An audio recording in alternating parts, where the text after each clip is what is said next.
मैं आपको यह भी बताना चाहता हूं कि पिछले कुछ दिनों से बीजेपी के नेताओं ने संविधान पर ऐसा बयान दिया कि चुनावी मौसम में संविधान पर घमासान शुरू हो गया। भारतीय जनता पार्टी की वो कौन कौन से नेता हैं जिन नेताओं ने संविधान पर बयान दिया, वो राष्ट्र की आवाज के जरिए आपको समझाना और बताना चाहता हूं। जरा देखिए, आपके स्क्रीन पर है। बीजेपी के सांसद लल्लू सिंह ने सबसे पहले संविधान पर बयान दिया। लल्लू सिंह ने कहा कि संविधान बदलने के लिए 2/3 बहुमत की जरूरत है।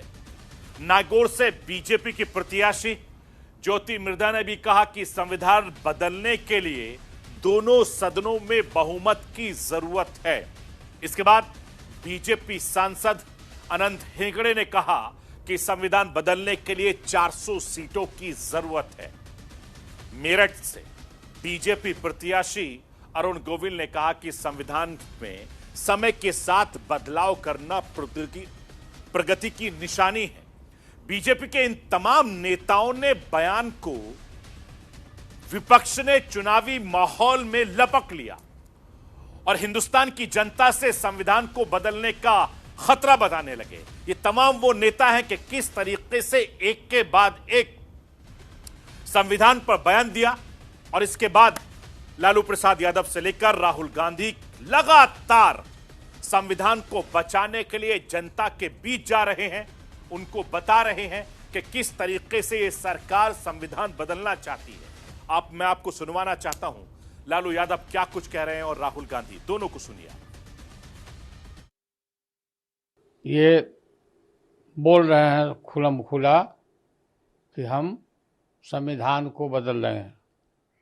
ये बाबा साहब का बनाया हुआ संविधान है, कोई अरो गरो बाबा का बनाया हुआ नहीं है। जो भी कोशिश करेगा संविधान को बदलने के लिए, देश की गरीब पिछड़ी और दलित जनता आंख निकाल लेगी इनका।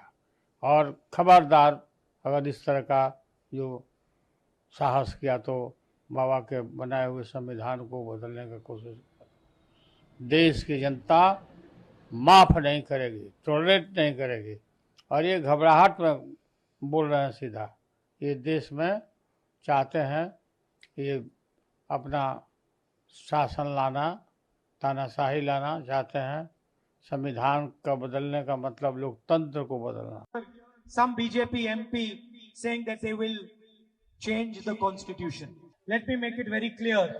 The Congress party will not let the RSS change the constitution of India.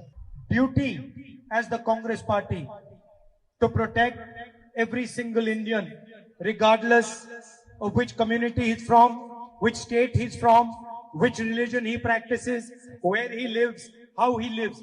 This is our sacred duty of the Congress party.